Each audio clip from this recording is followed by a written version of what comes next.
The sensor did not scream. It just stopped knowing. Technician Sarah Voss had been on shift for 3 hours and 40 minutes when the display changed. She had a cup of something warm near her left elbow. She had a playlist running low in her earpiece. She had 41 more minutes before handoff, and she had been thinking about going to sleep. Then the screen went gray. Not the gray of static, not the gray of malfunction. There was a specific gray in the Imperial Sensor Codex, listed on page 412, that she had read once during training and never thought about again. A gray so rare that the codex had a footnote underneath it that said, simply, "If you see this color, do not assume equipment failure. Escalate immediately." She stared at the gray. She escalated. Commander Veth Salas of the Imperial Fleet received the alert at 0312 station time. He was not asleep. Men like Veth Salas did not sleep deeply near the edges of Imperial space. They dozed, half-dressed, one hand near their comm unit, and they woke fully formed, the way a soldier is supposed to. He was in the sensor bay in 4 minutes. Voss was still at her station. She had not moved. She had not touched her drink. She was looking at the gray the way people look at something they do not have words for yet. Veth Salas stood beside her and looked at the display. The object was 4.7 million kilometers out. It was large. The mass readings put it somewhere between a heavy cruiser and a mobile station. It had a drive signature. He could see the heat bloom of it, far and faint, which meant it was not debris, not a dead rock, not a phantom reading. Something was pushing it. It was moving at a steady, deliberate speed. It was not slowing down. Cross-reference the registry, Veth Salas said. Voss had already done it. She pulled up the results without speaking. 0. He looked at her. She looked at him. Run it again, he said. She ran it again. 0. The Imperial Ship Registry contained 14,211,000 entries. Every vessel that had ever been built, bought, stolen, captured, decommissioned, destroyed, or dreamed of within Imperial space for the last 400 years had an entry. Drive signatures were as unique as fingerprints. You could not fake one, not without the Empire knowing. Not without leaving a trace. The gray ship left no trace. Full cross-reference, he said. All sectors, all registries, every Allied database we have access to. Voss pulled up the cross-reference panel and started the run. It would take 11 minutes. Veth Salas stood and watched the number on the screen, 4.7 million kilometers, and watched it change. Sidar low. Sidar woo. It did not slow down. The cross-reference came back in 9 minutes and 40 seconds. 847 ships listed in the sector registry. 14 million in the Central Imperial Archive. 62,000 in the Allied database, covering 6 neighboring systems. Every single one returned 0. Veth Salas sat down. This was unusual. In 40 years, he had sat down unexpectedly exactly once, and that had been because someone had moved his chair at the wrong moment. He was not a man who sat when he meant to stand. But he sat now, and he did not notice he had done it. He looked at the drive signature readings again. The object, he was still calling it an object, because giving it a name felt like a decision. He was not ready to make burned fuel in a particular way. All drives did. The burn pattern was like a signature. You could tell what kind of drive it was, how old, what class of vessel it probably belonged to. The analysis came back flagged. He read the flag 3 times. Drive signature type, unclassified. Fuel burn pattern, no match in database. Hull reflection frequency. Obsolete range sensors, calibrated for this frequency, were decommissioned approximately 280 years ago. Veth Salas set the report down. He picked it back up. He set it down again. The object was 3.9 million kilometers out, still not slowing. By 0400, the sensor bay had 6 more people in it than it was built for. Veth Salas had called in his senior analyst, Lieutenant Commander Dara Hess, and she had brought her own people, and someone had called the station's chief engineer to look at the sensor array itself because 3 people had quietly suggested, in the way people suggest things they do not want to be right about, that perhaps the sensors were malfunctioning. The chief engineer looked at the sensors for 20 minutes. The sensors were not malfunctioning. The object was 3.4 million kilometers out. Hess stood at the main display with a hand on her chin, and her eyes doing the thing they did when she was solving a problem she did not like the shape of. She was good at her job. She had been good at her job for 15 years. And in 15 years, she had learned to trust the shape of problems, the way a doctor learns to trust symptoms. The shape of this problem was very bad. Hull material analysis, she said. The scan had already been run. Voss pulled up the results. The hull of the object absorbed sensor pings at a rate inconsistent with any known material in the Imperial construction database. It was not that the material was new. The absorption rate matched several old entries materials used in the early colonial era, before standardization, before the Empire had decided what ships were supposed to be made of. That hull was built a long time ago, Hess said. Or someone built it to look old, one of her analysts offered. She looked at him in a way that made him look at his shoes. With materials we don't have anymore, she said. Using a drive we stopped cataloging 280 years ago. Running without any identifier, any beacon, any standard approach signal. She paused. Does that sound like a disguise to you? The analyst studied his shoes very carefully. It sounds like something that doesn't know it's supposed to identify itself, Hess continued. Or something that knows, and has decided not to. The room was quiet for a moment. Cross-reference the registry, Vethsalis said. His voice was the same as it always was. Flat. Professional. The voice of a man who had given the same order 4 times now. Nobody pointed this out. The object was 2.8 million kilometers out when someone suggested it might be debris. Moving under power, Hess said. A derelict then. Automated systems still running. The drive output is too consistent for automated drift management. Something is actively controlling thrust. Could be ancient programming. Colonial era automation was, something is actively controlling thrust, Hess said again, not louder. Just the same words, placed more carefully. The suggestion died. Someone else suggested a sensor malfunction. They had already established the sensors were not malfunctioning. But people suggest things twice when they are afraid the first answer was wrong. Vethsalis let it run. He ordered a secondary sensor sweep from the array on the station's far side. The secondary sweep returned the same readings. Same mass. Same drive signature. Same hull material. Same gray on the screen. 2,6 million kilometers. It was Voss who noticed the course change. She had been watching the trajectory calculations on a secondary display. The numbers updating every 30 seconds. And she had been doing the small mechanical thing of watching without fully seeing, the way you watch something for a long time that does not move. And then it moved, not a drift, not a wobble, a clean, calculated shift. Commander.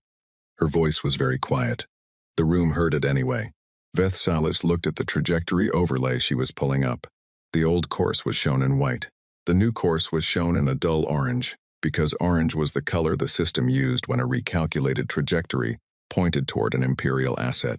The old course would have taken the object through the system at a long angle, passing at closest approach about 1.1 million kilometers from the station. The new course pointed at the fleet, not the station, the fleet. As if something on board had looked at the sensor returns it was getting, the Imperial sensor pings bouncing off its hull, and looked at the formation of ships surrounding the station, and made a choice about which one mattered more. The room stopped breathing. It responded to us, Hess said. She sounded like someone saying something out loud that they did not want to be true. It felt our scans. It adjusted. Vethsalis stood up. He had not noticed he was sitting again. Battle stations? He thought about it for exactly 4 seconds. 4 seconds was a long time for a decision like this. In 40 years he had called battle stations twice. Both times there had been something to fight. A ship with a flag, with a drive signature, with a registry entry, with crew who had reasons for being there that could be understood. This had no flag, no registry, no reasons he could find. He thought about what battle stations looked like from the outside. Weapons hot, fleet in formation, a very clear signal sent to something that was already approaching. And he thought, and this was the thought that took 3 of his 4 seconds, about what it meant that the thing out there had already adjusted course once, deliberately, when it knew they were watching. Hail it, he said. The hail went out at 0441. Standard Imperial greeting protocol. 17 dialects, 4 trade languages, 2 formal scripts. Transmitted on all standard bands. On several old colonial-era bands that communications had to look up the frequencies for, and on the emergency universal signal, that had not been used in the sector for 16 years. Then they waited. 2,2 million kilometers. Ardeni, the object, did not respond. Try again, Vethsalis said. They tried again. Hess suggested sending the hail in binary pulse, old mathematical pattern, the kind of first contact protocol used in the early expansion era, when you were not sure if the thing you were talking to had language. They sent that too. Nothing. 1,9 million kilometers.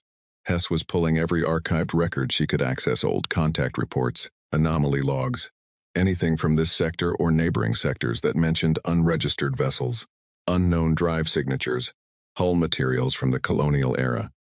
She had 4 people running searches in parallel. She was doing what people who are good at their jobs do when they do not know the answer, which is, search every room in the building until one of them has a window they can see through. She had not found a window yet. 1,7 million kilometers. If it doesn't respond before 1.5, Vethsalis said, we go to battle stations. Nobody argued. It was the right call. It was a reasonable line to draw. He knew as he said it that it was also the most useless line he had ever drawn in his career, because whatever was on that ship was going to do exactly what it had already decided to do, and a fleet in battle formation was not going to change that math. He said it anyway, because it was the right thing to say, and because 40 years of the right thing to say was the only tool he had. Low. Then the comm board lit up. The signal was not on any of the bands they had used to hail it. It was on a frequency so old that the communications officer, a young man named Rel who was very good at his job and who had now been awake for 19 hours, had to physically go into the archive room and pull a hardware adapter to receive it. The frequency was in the Colonial Era Communications Index, in a section labeled Times Retired, No Active Users.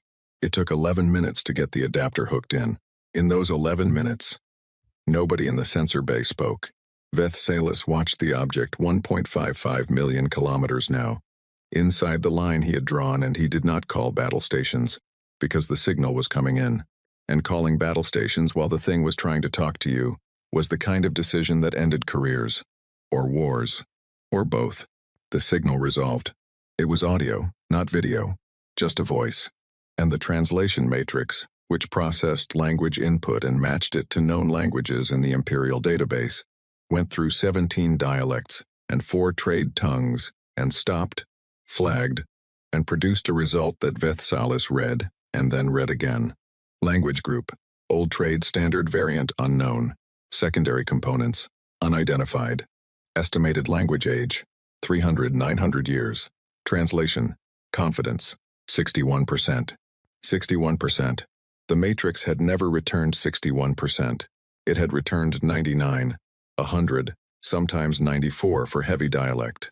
It had never returned 61. That number meant the language existed in the database. It was close enough to something known, but it had been changed, shifted, grown in directions the database did not have records for. A language grew like that when it was cut off, when it had nobody to compare itself to for a very long time. The voice spoke for 42 seconds. The translation came through in fragments, patchy in places, clear in others. This is untranslatable. Vessel. Designation. Untranslatable. 2. We have been watching, waiting, attending matrix uncertain. Registry. Known, acknowledged, understood to be. Empty. Silent. Void. We are aware. Prepared. Ready. Requesting, announcing, declaring approach. The room processed this. Voss spoke first, which surprised her. They know, she said. They know they're not in the registry. Hess was already running the voice signal through the matrix again, trying to get the confidence higher. They said they've been watching, or waiting. She looked up. Waiting for what? Nobody answered. 1,5 million kilometers. Past the line he had drawn. Vethsalis did not call battle stations. Get me a video link, he said. Whatever we need to do to open one, do it. It took 22 minutes to establish a visual connection, because the object was running on communications hardware that the Empire's systems took a very long time to handshake with. The process looked, to the communications officer, like trying to get 2 very old people who spoke different languages to shake hands in a dark room. They managed it. The screen resolved. The bridge of the other ship was lit in a warm, low tone, nothing like the clean white light of Imperial vessels. The walls were dark. The equipment looked old, not broken, not failing, but aged, worn the way things get worn when they have been used for a very long time by people who treated them carefully. There were 3 people visible. The one in the center sitting where a captain sits was a woman, middle-aged, dark skin, gray spreading from her temples. She wore a uniform that no registry in the Empire had ever catalogued. There were no rank markings on it that Vethsalis could identify. Just a name, the ship's name, he realized, stitched above the breast pocket in faded thread. ISV Patience. She was looking at him the way someone looks at a thing they have been expecting for a very long time. She did not introduce herself. She said, in old trade standard, slowly enough that the Matrix caught 91% of it. We've been patient. And then she waited. The ship was 1.4 million kilometers out, and it was still not slowing down, and Vethsalis looked at the woman on his screen and understood, somewhere in the part of him that 40 years of protocol had not quite reached, that she was not asking permission to approach. She was informing him. He opened his mouth. He closed it. He said, finally, the only thing he knew how to say, cross-reference the registry. Hess looked at him. He knew. He knew there was nothing in the registry. He said it anyway, because it was the only floor he had left to stand on, and the floor was about to give. Her name was Mara Ose. This was not information she gave him. Vethsalis had to ask 3 times, through the translation matrix, across 1.4 million kilometers of open space. And she answered on the 3rd ask, not because the first 2 did not register, but because she was measuring something. What she was measuring he could not say. He got the feeling she measured most things before she answered them, and that she had gotten very good at it over a very long time. She was the captain of the ISV Patience. She said this simply. The way you say a thing that has been true for so long that saying it doesn't require any weight behind it. Captain of the ISV Patience. The sun rises in the east. Water is cold in space. Vethsalis asked what ISV stood for. She looked at him the way a person looks at a question they find mildly interesting. Interstellar vessel, she said. It's what we call our ships. It is not an imperial designation. No, she agreed. It's not. The ship did not stop. That was the thing Vethsalis kept returning to during those first 40 minutes of conversation, because stopping was what ships did when they were approaching a fleet they had not been authorized to approach. They stopped, they asked, they waited for clearance. It was the most fundamental piece of approach protocol in the Imperial Code, written in the first volume of the first edition, because it was so basic that people had thought it did not need to be written down, and then twice in the first decade of expansion people had died because they had not done it. The ISV Patience did not stop. It slowed, eventually. Not because Vethsalis asked it to, though he did ask. It slowed because it had reached the distance it had decided to stop at, which turned out to be 400,000 kilometers, and it held there with a precision that his fleet's navigation officer said was almost unsettling to watch. Most ships drifted a little when they held position. The Patience held like it was nailed to a fixed point in space. I need you to identify your vessel, Vethsalis said, for what he calculated was approximately the 7th time across the conversation in various forms. Registry code, port of registration, flag authority. Ose listened to all of this very calmly. Your registry doesn't have us, she said. We know. We checked. When did you check? She leaned back slightly in her chair. The movement was not impatient. It was the movement of someone settling in for a conversation that they knew was going to take a while, and who had decided they were fine with that. We've been checking, she said, for 112 years. The translation matrix had gotten better during the conversation. It was up to 87% confidence now. This was partly because the matrix was adaptive.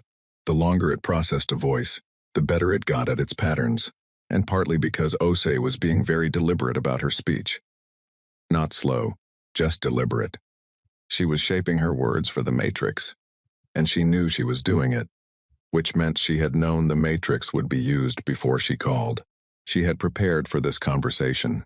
Vethsalis thought about how long someone had to prepare for something to be this ready. 112 years, she had said. Checking the registry. That number did not make sense unless the checking was generational. unless multiple people across multiple years had done the checking and kept records and passed those records down. He did not say this out loud.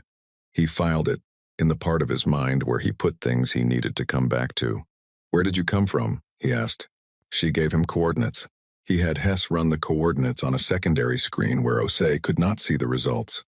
Hess pulled up the sector chart and found the coordinates, and then looked at Vethsalis with a very specific expression. The expression of someone who has found a window and does not like the view. He looked at the coordinates on the secondary screen. They fell in the old border sector, the far edge of it, where imperial expansion had reached, and then, for reasons the historical record listed as times stellar incident times, had stopped. A cluster of colonial settlements, 300 years ago, gone dark, no survivors reported. He looked at the coordinates. He looked at Osei. He did not ask the question yet. He was not ready for the answer. "Who are you?" he said instead. Simpler, the most basic version of what he needed to know. She considered this with the same quiet attention she gave everything. "We are the people who were there," she said, "when your empire decided we weren't." The translation matrix flagged the sentence at 91%, which meant 9% might be wrong, which meant, he could tell himself, the 9% included the most important parts. He could tell himself that. He did not. "I don't know what that means," he said. And then, because 40 years of the Imperial Code had drilled honesty into his professional vocabulary, "I'd like to." She looked at him differently after that. Not warmer, not softer, but different in some way that he filed alongside the other things he was keeping. "We know," she said. "We know you don't have the records. We know your archive is empty." She paused. "We have the records. We've been keeping them." "Records of what?" "Of being forgotten," she said. "Records of what that looks like, what it costs, what it takes to survive it." She paused again. "Records of us." The fleet was in loose formation around the station. Vethsalis had not formally called battle stations, but the fleet commander, Admiral Sora, had moved ships into a tighter pattern over the last 2 hours, quietly, without announcement, the way experienced officers do things when they are not sure if they are about to need to do them, but they want to be ready. The Patience was at 400,000 kilometers, holding absolutely still, and the Imperial ships had formed a loose shell around the station at about 200,000. In theory, the Patience could not pass them without authorization. Vethsalis thought about the word times theory times for a moment. He thought about a ship that was not in any registry, with a hull from a dead era and a drive signature that matched nothing alive. He thought about a ship that had approached a fully armed Imperial fleet and had not stopped until it decided to stop, and had not changed course until it decided to change course. He thought about the woman sitting on the other side of the screen who was talking to him like someone finishing a sentence they had started 300 years ago. In theory. He moved on. Hess slid a datapad onto the edge of his console while Osei was speaking. He glanced at it without picking it up. It had one line on it, in Hess's handwriting, actual handwriting, not typed, because she did not trust the communication logs for things like this. "They are not alone." He did not react. He had gotten very good at not reacting over 40 years. He kept his eyes on Osei, kept his voice at the same level, kept the conversation going in the same direction it had been going, but he moved his hand over the pad, covering the line, and he pressed his thumb down once. Hess would understand. She would run the extended sensor sweep. She would find what she found and she would tell him, and he would deal with that when the time came. Right now, he had a conversation to finish. "I need to ask you something," he said. "You can ask anything," Osei said. "Whether I answer it depends on whether it's a question we've already answered ourselves. Why come now? If you've been..." He paused. "If your people have been there for 300 years, why now?" It was the question underneath all the other questions, the one that had been sitting at the back of his mind since the gray appeared on Voss's screen. Osei was quiet for a moment. Not the quiet of someone thinking, the quiet of someone deciding how much of a thing to say. "We needed to be ready," she said finally. "Ready to come. Ready to stay. Ready for whatever the conversation turned into." She looked at him steadily. "That takes time. It takes more time than you might think, to be ready for all three. And are you? Ready?" "Yes." The word was so flat, so entirely without drama, that it landed harder than anything else she had said. He believed her. "What do you want?" he asked. This was the question, the real one. Everything else had been a wall around this question, both of them walking around it, getting closer. Osei did not answer immediately. She reached somewhere off-screen and picked something up, he could not see what, and she looked at it briefly, and she put it back. He had the feeling it was a document, something old and handled, with the softness of paper that had been folded and unfolded 100 times. "We want what was taken from us," she said. "Formally, officially, on record, in your archive, in every database that erased us." She looked at him. "We want our name back. Your name. We have a name. We've always had a name. Your empire removed it from every record it kept, and we have been without it, officially, for 300 years. Her voice did not change. It was very level, very steady. "We want it back. We want the seat at the table that was never offered. We want acknowledgement of what was done." She paused. "And then we want to participate.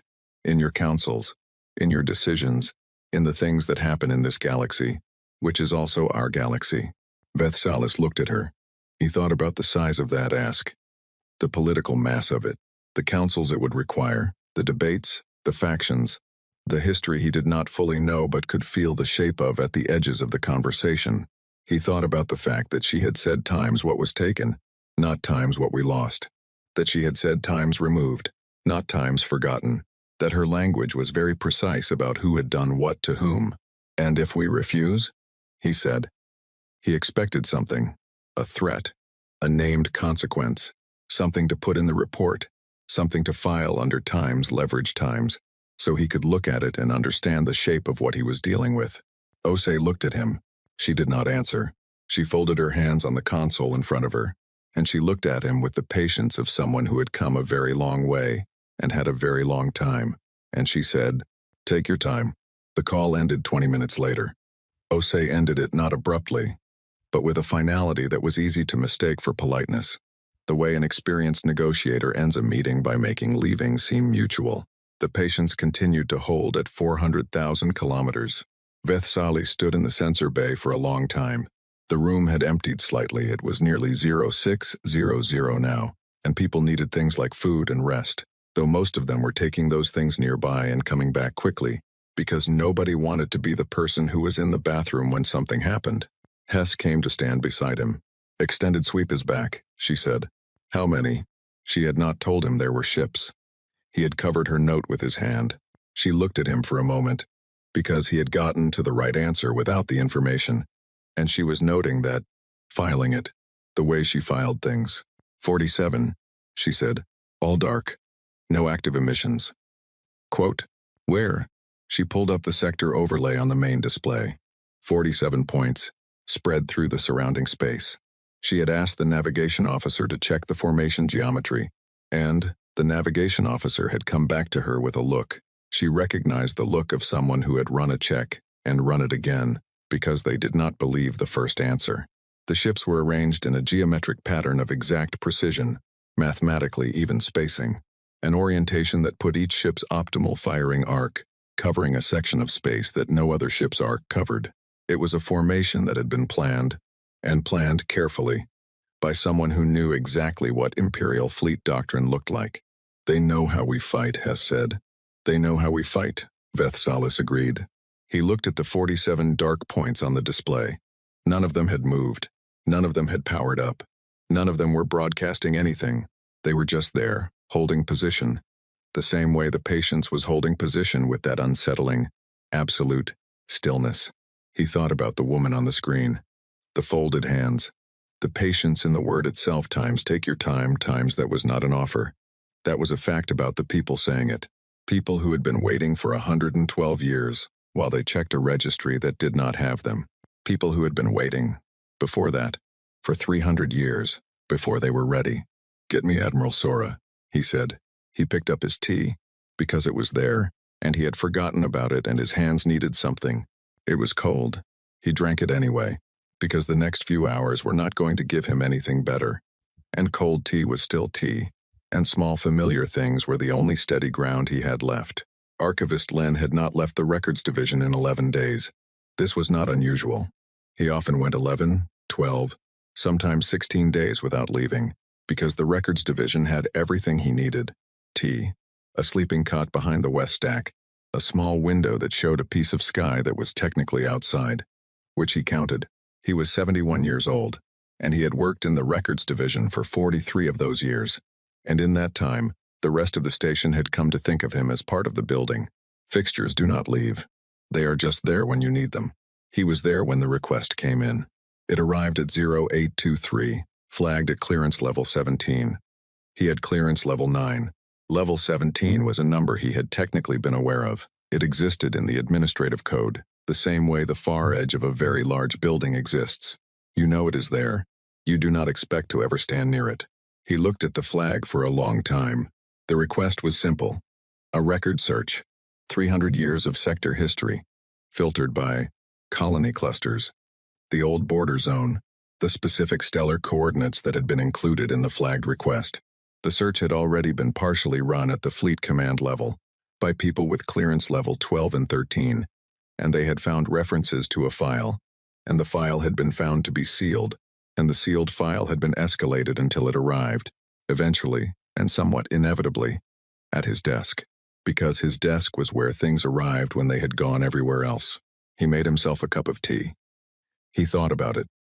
He ran the search. The file was not missing. Missing was a specific thing in the archive. Missing meant a gap in the record, a reference that pointed to a file that no longer existed, like a door in a wall that led to no room. Missing files left holes you could see and measure. This file was sealed. Sealed meant it had existed as an open record, once, and someone had reached into the archive and put a lock on it. Sealed meant there was content behind the lock. Sealed meant someone, at some point, had read it, and then decided that other people should not. It took him 40 minutes to navigate the clearance structure of the seal. The seal itself was 307 years old, which meant the clearance structure it used was an old one, which meant it had vulnerabilities that modern seals did not have, which meant that a 71-year-old archivist with 43 years of experience could, with patience and the right approach, find a way through it. He found his way through it. He was not proud of this. He also was not ashamed of it. He was an archivist. An archivist's job was to know what the archive contained. He could not properly do his job without access to the archive's contents. This logic was very clean. In his mind, the file opened. He read the header. He put his tea down. The file was a colonial survey record, 307 years old. The format was an old one, early imperial expansion era, before the standardized forms, when each survey office had its own way of doing things. But the structure was familiar. Survey date, coordinates, species classification, estimated population, strategic assessment. He read the classification header first. Species, Terran, common name, human, homeworld, Sol 3, designation, Earth. He had not heard those words in a professional context in his entire career. He pulled up the current registry, a habit, the reflex of an archivist, and searched for them. The registry returned nothing. Earth, Sol 3, human, Terran, nothing. He went back to the file. Expansion status. Colonial phase, third wave. Colony clusters active. 14. Estimated total population at time of survey. Redacted. He stared at the redaction. It was thorough, not just the number, but the unit. He could not even tell if it was hundreds or millions. He scrolled. Most of the file was intact, in the way that old files are intact, slightly worn at the edges. Phrasing that belonged to a different century. References to political structures and imperial departments that no longer existed. Survey reports on each of the 14 colony clusters. Population data by cluster. Resource assessments. Agricultural capacity. Drive technology levels. Cultural observations. A note about trade potential. And then, near the end, a section header. Imperial Administrative Decision Case. 7.4.4.1. Under this header, completely redacted. Every word. Not just the text, the metadata, the author field, the date field, even the department field. Whoever had done the redacting had been very careful. They had not wanted anyone to know who had made this decision, from which office, on which specific day, but they had not deleted the header. The header said times, Administrative decision, which was a specific phrase in the imperial bureaucratic code. It meant the decision had been made deliberately, at a level of authority that required documentation, and that it had been applied to the species or population described in the preceding sections. An administrative decision, about 14 colony clusters. Len sat very still. He scrolled to the survey notes section.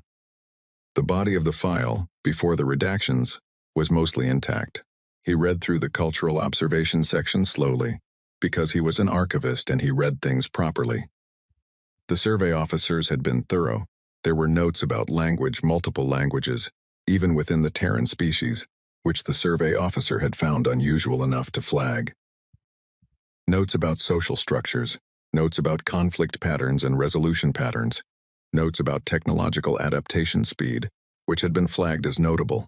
And then, at the bottom of the cultural observation section, a subnote from the original cataloging officer, not the survey officer, a different person, junior, someone who had processed the file when it was first submitted and added a routine observation before filing it. One line. It was the only part of the file that had not been redacted. He looked at it for a long time, trying to decide if it had been missed intentionally or by accident. He decided it was by accident. It was in the subnote field, which was a low-importance administrative field, not the kind of place a careful redactor would think to look. Subjects display unusual persistence under adverse conditions. Recommend continued monitoring. He read it 3 more times. Unusual persistence under adverse conditions. He thought about the ship that had appeared outside the station. He thought about the woman on the screen who had said, calmly and without drama, that they had been checking the registry for 112 years. He thought about 47 dark ships, holding perfect formation, which had been sitting out there for how long? Days? Longer? In total silence, waiting. Unusual persistence. He thought that the survey officer who wrote that line had been more accurate than they knew. The hardest part was the coordinate cross-reference. He had the coordinates from the fleet's report, the coordinates Osei had given Vethsalis during the first contact call, which had been included in the escalation package that had come with the sealed file request. The coordinates of where the ISV Patience and its fleet had originated from. He ran them against the colonial survey file. Colony Cluster 7. He pulled up the colonial history records for Cluster 7 unsealed. Because they were not sealed, they were simply old and largely unread. Survey completed 307 years ago. Population established. Trade routes proposed. And then an entry, 14 years after the survey. Cluster 7 status update. Communication lost. Investigation dispatched. And then, 4 months later, investigation report. Stellar incident. Colony sites, uninhabitable, no survivors, identified, and then nothing. No follow-up. No memorial record. No salvage report. No detailed investigation findings, which was unusual, because Imperial investigation reports were long and detailed and they documented everything, down to what was found and what was not found. The investigation report was 3 sentences. Len had been in the archive for 43 years, and he had read a great many reports. And he knew what a thorough one looked like, and he knew what a thin one looked like, and he knew, with the certainty that only comes from 4 decades of reading documents, that no actual investigation had produced a 3-sentence report. The report had been written to close the file, not to explain what happened. To close it, he pulled up the dates carefully. The colonial survey, 307 years ago. The communication loss, 314 years ago. No, wait, he had misread. He pulled up the dates again. Communication loss, 14 years after the survey. Imperial Administrative Decision, Case 7.441. The date field was redacted, but he cross-referenced the file version numbers, which were not redacted, and the version numbers corresponded to a specific era of the Imperial filing system, which he could date to within a 4-year window. The administrative decision had been made approximately 8 to 12 years before the communication loss. He stopped. He reread this. The administrative decision had come first, before the colonies went silent, before the stellar incident, before the 3-sentence investigation report. He sat with that for a long time. He had been in the archive for 43 years. He had processed thousands of colonial-era records. He knew how colonies went dark. He knew what stellar incidents looked like in the record, the scramble of emergency reports, the investigation that filled 40 pages, the follow-up surveys, the debates about colony placement policy that followed any genuine catastrophic loss. He knew what a genuine stellar incident looked like in the record. This did not look like a genuine stellar incident. This looked like a decision, followed by a silence that had been very carefully shaped to look like an accident. He wrote up his findings, slowly, carefully, the way he did everything. He used precise language and he did not make claims beyond what the documents supported, because he was an archivist and that was the rule. He noted the seal and its age. He noted the redactions and their scope. He noted the survey findings and the administrative decision header and the subnote and the coordinate cross-reference and the discrepancy in the investigation report length. He did not write a conclusion. He wrote, "The enclosed documents, reviewed in sequence, present a pattern that the receiving officer may wish to investigate further." He attached the full file. He marked it urgent and sent it up the chain to Hess, who had requested it, and to Vethsalis, who had clearance for it now that it had been through his desk, and to 3 other addresses that were on the mandatory escalation list for sealed files of this age and classification. Then he made another cup of tea. He took it to his small window, the one that showed the piece of sky he counted as outside, and he stood there, and he looked at the stars. Somewhere in those stars, 300 years ago, a survey officer had written a subnote in a low-importance administrative field, and had probably forgotten they had written it 5 minutes later. A small, routine observation about the people they had just catalogued. Unusual persistence under adverse conditions. He thought about persistence. The specific kind it took to be erased from a record, from a registry, from the official memory of an entire civilization, and not to break, to survive, to build, in the dark, away from every database and archive and record-keeping system that had decided you did not exist. To keep your own records instead. To pass them down. To teach your children and their children's children what they were called, where they came from, what had been done to them, and to keep that knowledge alive for 300 years without the validation of a single official document. He thought about the ship named Patience. He thought the people who flew it had earned the name. His comm unit chimed. "Hess. Len. The file you sent. Yes. The coordinate cross-reference. And, yes." A pause. He could hear her reading, or rereading, or re-rereading, the way people did when they found something they wanted to have read differently. "The administrative decision came before the incident," she said. "Yes." Another pause. "Does the file have any indication of what the administrative decision actually said?" "No. It's fully redacted. Can you get through it?" He looked at his tea. He thought about clearance levels and archival ethics, and the rules that governed his job, and the reason those rules existed. "I will need some time," he said. "How much time?" "An hour. Perhaps 2. "Oh." A pause that felt like Hess deciding something. "Do it," she said. And then, quietly, in the voice of someone who already knew the answer to the question they were asking, "What do you think it says?" Len looked out his small window at the sky that he counted as outside. "I think," he said, "that it says what every sealed file from this era says. Someone made a decision about a people. The people were considered inconvenient, or dangerous, or simply in the way of something else that the Empire wanted." He paused. "And the file was sealed because the decision was not the kind that looks good in an archive." Silence on the line. "Those 47 ships out there," Hess said. "They came from Cluster 7. "Yes. And they've been there for 300 years. "Yes. And the women on that ship said they've been checking our registry for 112 years. "Yes." Hess was quiet for a moment. He could hear her breathing. "They waited until they were ready," she said. "Not a question." "The subnote in the file," Len said, "describes the species as demonstrating unusual persistence under adverse conditions." He paused. "I believe that assessment was correct." He heard Hess set down something heavy on her desk. "An hour," she said. "Get me what you can." The line went quiet. Len turned back to his window. The tea in his mug had gone cold. He noticed this in the simple, uncomplicated way he noticed most things. It was a fact. Like the date on the file, like the 3-sentence investigation report, like the coordinate match. He drank it cold. Because cold tea was still something to hold while you stood at a window and thought about 300 years of very deliberate waiting. He thought about it for a long time. Then he went back to work. The shuttle docked at 1,400 on the second day. It was a small craft older than anything in the Imperial fleet, running on the same drive technology as the Patience, which the station's docking system had to be manually walked through how to receive. The engineer who did the walking through said afterward that it was like explaining to a modern door how to open for someone who knocked instead of using the panel. The door could do it.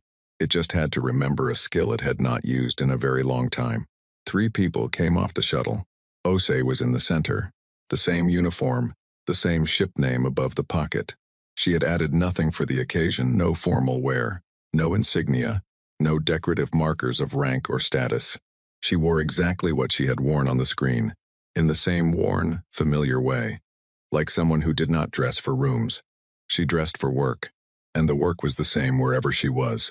The 2 people with her were younger, a man and a woman, both carrying small cases, both moving with a calm that looked practiced. Not nervous, not performing calm, actually calm, in the specific way of people who have been prepared for something for a very long time. Veth Salas was waiting in the docking bay. He had Admiral Sora beside him, and 2 members of the station's diplomatic staff, and 6 security personnel positioned at the appropriate intervals. Protocol. He had done everything protocol required, and protocol required a great deal. It was the work of the morning, laying out the protocol. It had given him something to do while Len's findings were making their way through his head. Osei walked across the docking bay and she looked at the line of them, Veth Salas, Sora, the diplomats, the security, and she stopped at a comfortable distance, and she waited. He introduced himself, formally, in full title. She nodded. Mara Osei, she said. Captain of the ISV Patience, speaking for the Remnant Fleet. The Remnant Fleet. He had not heard that phrase before. He filed it. Welcome to Imperial Station Kale 7, he said. Because that was the thing you said. Thank you, she said. Because that was the thing you said back. They went to the meeting room. The meeting room was on the station's diplomatic level, a room built for encounters like this, with a long table and neutral color tones, and the Imperial seal on one wall, which Veth Salas now looked at and thought about in a way he had not thought about it before. A seal was a claim about authority and reach and ownership. He looked at it on the wall, and then he looked at Osei walking into the room, and he thought about what that seal meant to someone who had spent 300 years being told by that seal that they did not exist. Osei looked at the seal for exactly 1 second, with an expression he could not name. And then she looked at the table. She sat down. At the head of the table, there were chairs along both sides, and a chair at each end. The chair at the head of the table was, technically, not designated. It was the same chair as all the others, physically. But rooms like this had physics of power, and the head of the table was where the person with the most authority sat. And that had always, in every meeting held in this room, been the highest-ranking Imperial officer present. She sat there before he could. Not fast, not rushed. She simply walked to it and sat down, the same way she did everything, with the total absence of apology. As if sitting there was the only logical place to sit. He stood for a moment. He thought about it. He sat in the chair to her left. Sora sat across from him. The diplomats found their seats. Osei's 2 companions settled beside her. She looked at him. He said, "Thank you for coming aboard." She said, "Thank you for the meeting." And then she opened one of the cases her people had brought, and she placed a document on the table and slid it to the center. It was old paper, physical paper, which almost nobody used anymore, which the Empire had not produced in any formal capacity for about 40 years. But it was well preserved, kept in the dark, kept dry, and it had writing on it in a dense, careful script that the translation matrix, running from his comm unit, began working on immediately. Our record, she said, of what happened. 300 years, kept as accurately as we could keep it. He looked at the document. He did not touch it yet. How many pages? He asked. That's the index, she said. The full record is in the case. We've brought copies. One for the station archives, one for the Imperial Archive if they'll accept it, one for the Council when it convenes. She paused. We were thorough. And he believed her. The negotiation that followed did not look like a negotiation. Negotiations looked like give and take. Someone offered something, someone else countered. Ground was traded, positions moved, and eventually a place in the middle was found that neither side was entirely happy with. That was negotiation. Both sides arrived with ranges. Both sides had things they were prepared to lose. Osei arrived with a list. The list was 4 items. She placed a second document on the table, a single page, and she slid it to the center, the same way she had slid the first one. He read it. He read it again. He looked up at her. She waited. He read it a third time, which was not because it was confusing. It was very clear. It was some of the clearest language he had read in his career. It was not full of legal hedging or diplomatic softening, or the kind of language that means 6 things depending on which side of the table you are on. It said what it said. 1. The Imperial Registry is to formally restore the designation Human, Terran, Sol 3, Earth, as an active recognized classification. This restoration is to be publicly announced and entered into all relevant databases within 90 standard days. 2. Imperial Administrative Decision Case 7.441 is to be formally acknowledged and publicly declared. Full declassification of all related files to follow within 180 days. And 3. 1 seat on the Imperial Council to be allocated to the remnant fleet, with full voting rights equivalent to any other council member. The seat to be occupied and its holder to be determined by remnant fleet internal process. 4. Nothing beyond the above 3 items. He looked up. 4 says nothing else, he said. Correct? There's no reparations claim. No territorial demand. No. The 3 items are the ask, she said. We're not interested in making it complicated. He looked at the list again. He was looking at it the way you look at a stone that has fallen through a window. You know what it is. You know what it means. You are just taking a moment with the fact of it before you deal with the consequences. These 3 things, he said carefully, will require council approval. The 3rd item especially, a new council seat. We know how your council works, she said. We've had a long time to learn it. It will take time. She looked at him with the particular expression she had that made time sound like a small and manageable thing. We know, she said. Sora spoke for the first time. The Admiral was a compact woman, silver-haired, 26 years in fleet command, and she had said nothing since they sat down. She had been listening in the specific, total way that very experienced officers listen, not waiting to speak, but collecting. The 47 ships, she said. Osei looked at her. You've been tracking them since yesterday, Osei said. Not a question. Since last night, Sora said. What class are they? We don't recognize the design. They're ours, Osei said. We built them. From what? The materials in your hull are colonial-era grade. We made do, Osei said. And for one moment, very brief, something moved across her face that Veth Salas almost missed. Not pride exactly. Something older than pride. Something that had a long history behind it. 300 years. Gives you time to learn things. Sora looked at her steadily. Are they armed? They're ships, Osei said. Ships are built to last. You build things to last when you know you might need them. That isn't an answer. It's the only answer that matters, Osei said. And she said it without hardness, without threat, in the same level tone she used for everything. We built them to survive whatever came next. Whatever came next is this meeting. She paused. So here we are. Sora looked at her for a long moment. She looked at Veth Salas. She went back to collecting.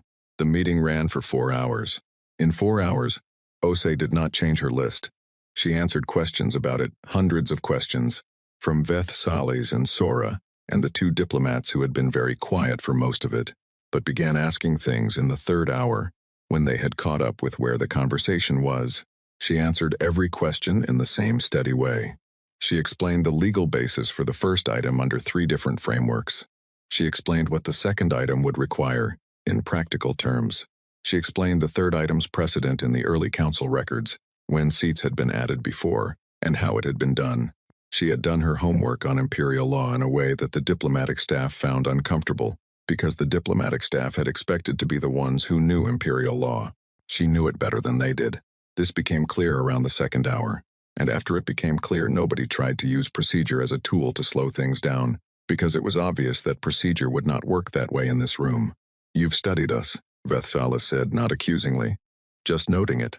For 112 years, she said. That we know of. Probably longer. Why 112? She paused. The first real pause of the meeting, not a considering pause, but a personal one.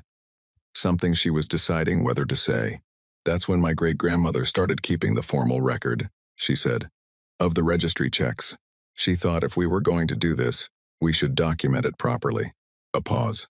She had 19 children. She wanted them to know why she was spending so much time at the communication array.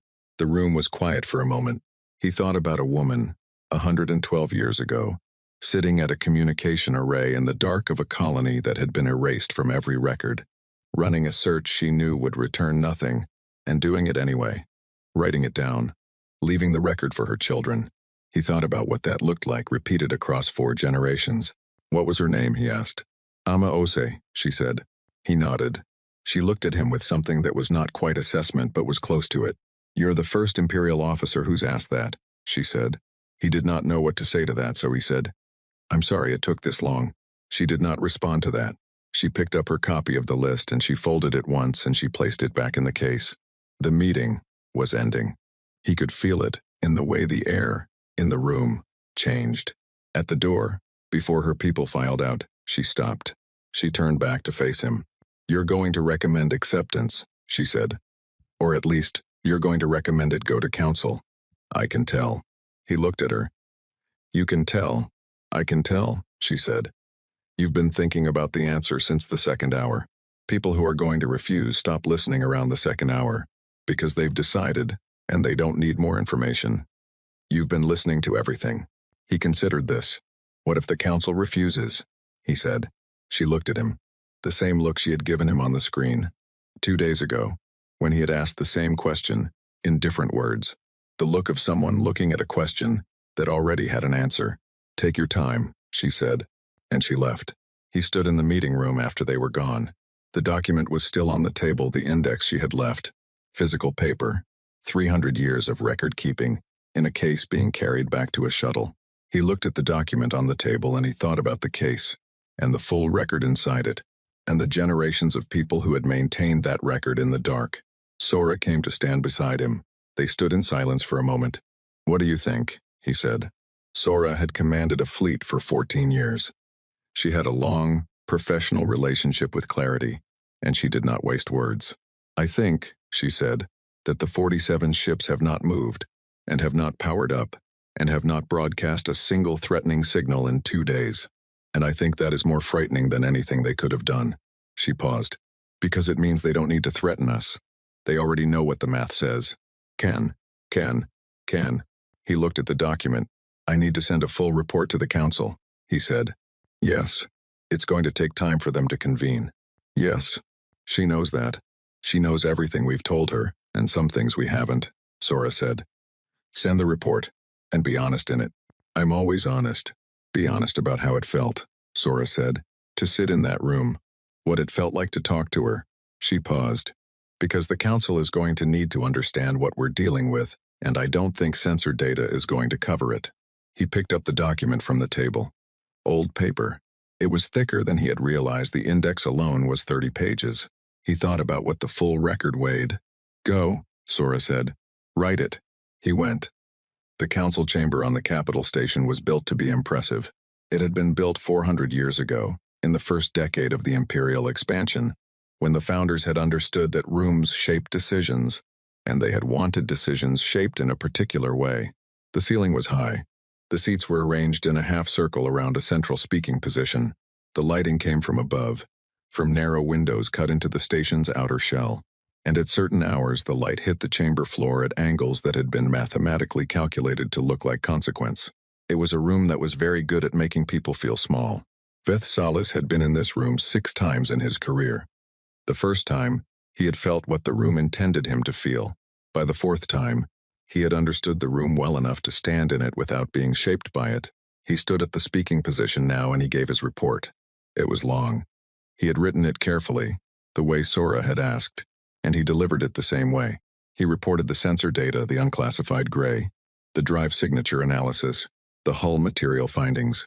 He reported the first contact conversation, the translation matrix results, the language age estimate, what Osei had said, and how she had said it. He reported lens archive findings, the sealed file, the survey records, the coordinate cross-reference, the 3-sentence investigation report that had closed a file that should have been 40 pages. He reported the negotiation, the 4-item list, its clarity, the fact that nothing on the list had moved or bent across 4 hours of sustained discussion.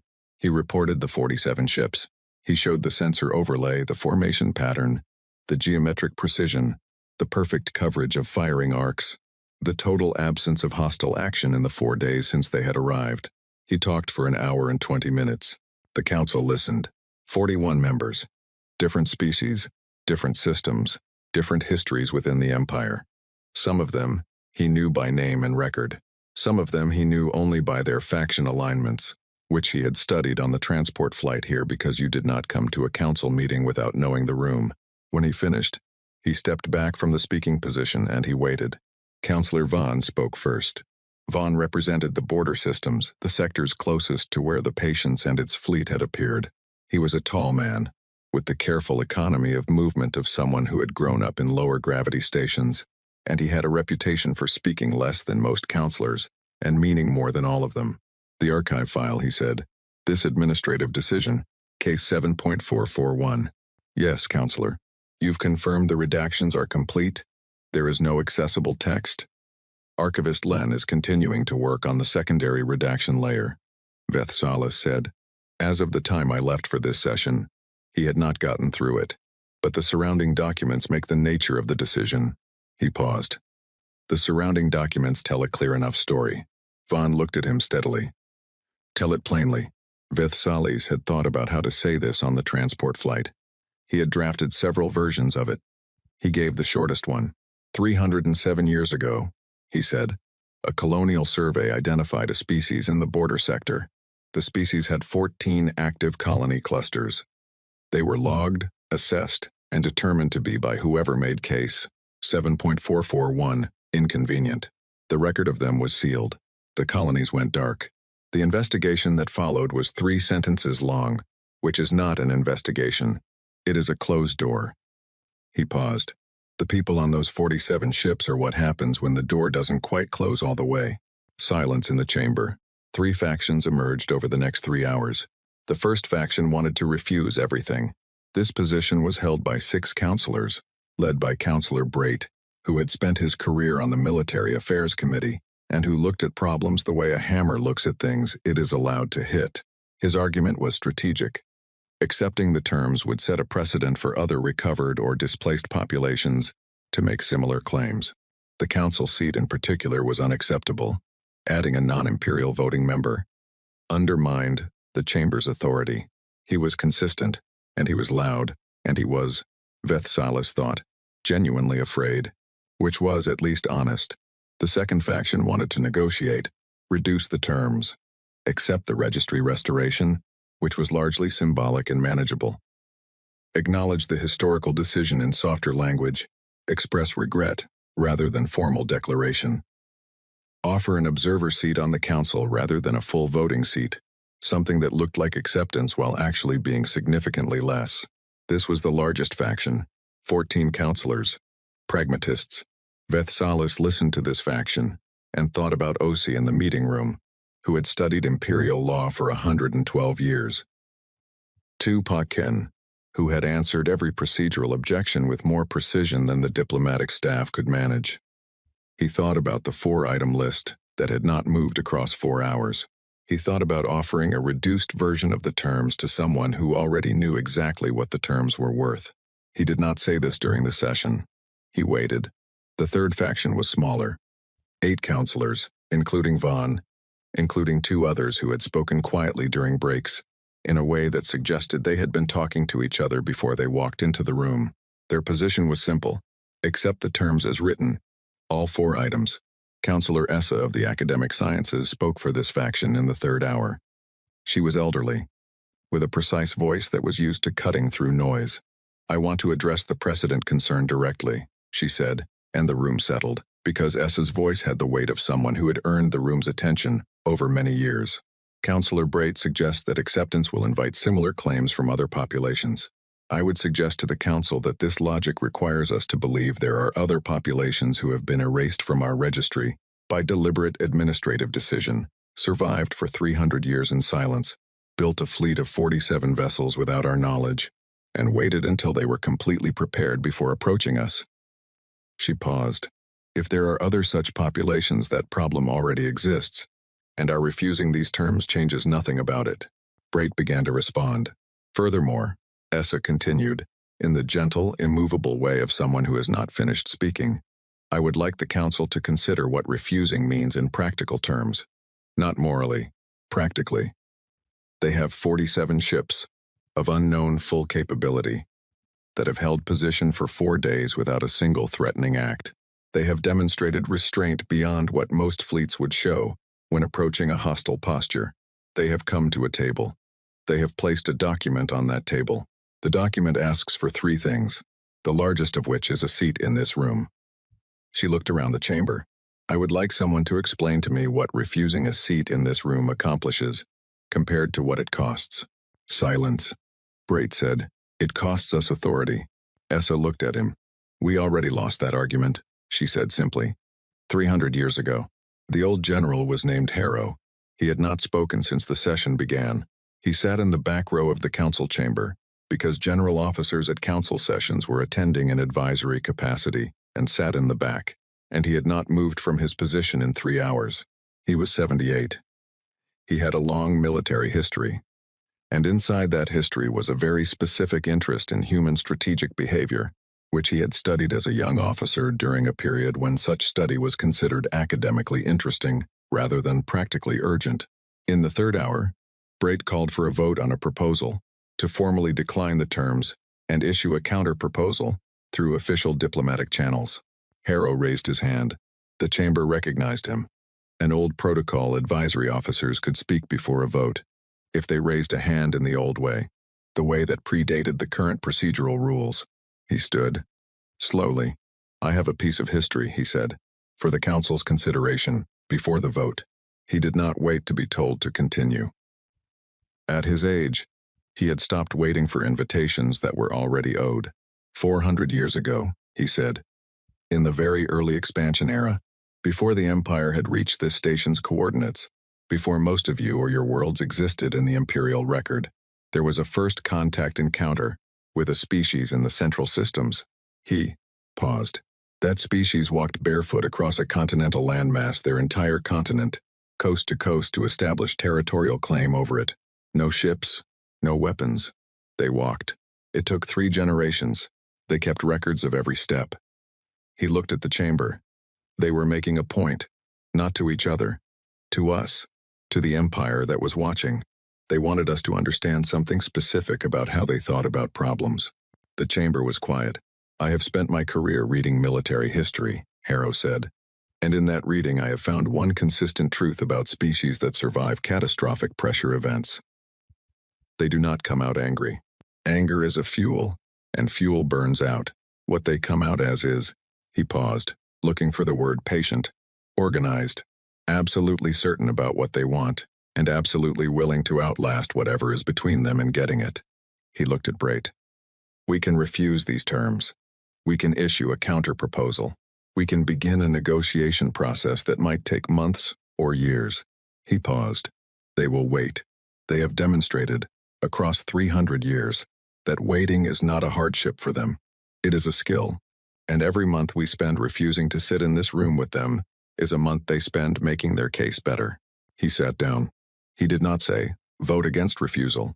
He did not have to. The vote came back 17-11 in favor of accepting the terms to take to the full council for formal ratification.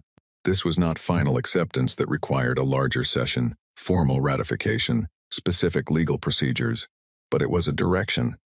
It was the room deciding which way it was facing. Brait voted against. He looked at Veth Salas when the count was read, with the expression of a man who intended to continue objecting through whatever channels remained available. Veth Salas looked back at him calmly. He thought about a woman sitting at the head of a table she had not been invited to sit at, with her hands folded and her list unchanged, and 300 years of preparation behind her, telling him to take his time. He thought Braith's objections were going to be very quiet by comparison. He sent Ose the result at 0200. Audio only, brief. He summarized the preliminary vote, the direction the council was facing, the timeline for formal ratification. He told her it was not finished. He told her it was moving. She responded 12 minutes later. "We'll wait," she said. 2 words.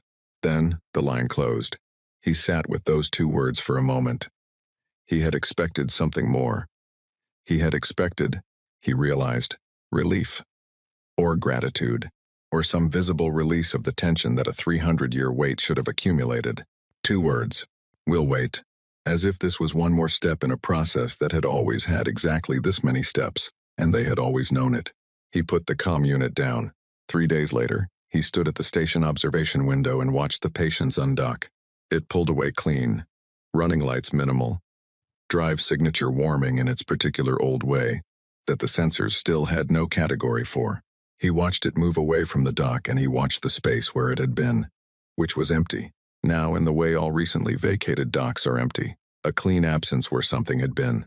At the extended sensor range, the 47 dark ships began to warm their drives. He watched them come alive on the display, one by one, quietly, without announcement, no formation change, no repositioning, just drives warming, which meant they were preparing to move not away, not toward anything threatening, just preparing, getting ready to follow the patients, wherever the patients went next. His sensor technician Voss, still on shift, still near her drink, said quietly, "They've been there this whole time." "Yes," he said. "Doing nothing. Waiting," he said. She thought about this for a moment. 4 days, she said. Just holding there. He looked at the drives warming on the display. He thought about Len's archive. He thought about the subnote in a file that a careful redactor had missed, about a survey officer's small observation in a low-priority administrative field. Unusual persistence, under adverse conditions. "They've had practice," he said. He wrote the final report that night. Every report he had ever written in 40 years had a field at the top labeled times, nature of incident times, and a field near the bottom labeled times, threat assessment. In 40 years, the Times Threat Assessment Times field had contained the same entry. None, resolved, or times, none, ongoing monitoring, recommended, or simply times none. He sat with the threat assessment field for a long time. The 47 ships had not fired, had not threatened, had not maneuvered. The patients had come to a table and placed a document on it and answered every question, and changed nothing on its list, and left when the meeting was over.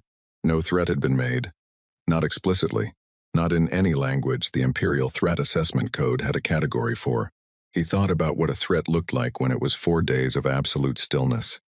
When it was a woman who answered, "Take your time," instead of giving a deadline. When it was 47 ships that did not power up, because powering up was something you did when you wanted to communicate urgency. And they did not need to communicate urgency, because they had 300 years of patience sitting behind them like a wall. He typed in the Times Threat Assessment Times field. They didn't come angry. They came prepared. There is a difference. Learn it. He looked at the sentence. He considered deleting it. It was not standard language for the field. It was not measurable in the way threat assessments were supposed to be measurable. A senior review officer was going to read it and make a note in the margin. He submitted it anyway, because it was the only true thing he knew how to write in that field, and he had been honest in reports for 40 years, and he was not going to stop now for the sake of standard language. He picked up his tea. It was cold. He looked at it for a moment. He thought about cold tea and long waits and small things that stay with you. He thought about a woman named Ama Ose, 112 years ago, sitting at a communication array in the dark, running a search she already knew the answer to, and writing it down for her children anyway. He drank the tea cold, because it was there, and because it was his, and because small familiar things were still worth having, even when they were not warm. He closed the report. Outside the observation window, the last of the 47 drives finished warming. On the display, the formation began to move slow, precise, together following the patients away from the station and into the open dark. They moved like something that knew where it was going, like something that had always known. like something that had simply been waiting for the rest of the universe to be ready. He watched them go. The display returned to its familiar green. All registered contacts, all known signatures, all cataloged and filed and in their proper place. Except now, in the registry updated 2 hours ago by a technician in the records division, following a directive from the preliminary council vote, there was one new entry. Not a ship, not a station, a species. Human, Terran, Sol, 3, Earth. Status, active. He looked at that entry for a long time. Then he turned off the display and he went to sleep. For the first time in a week, he slept well.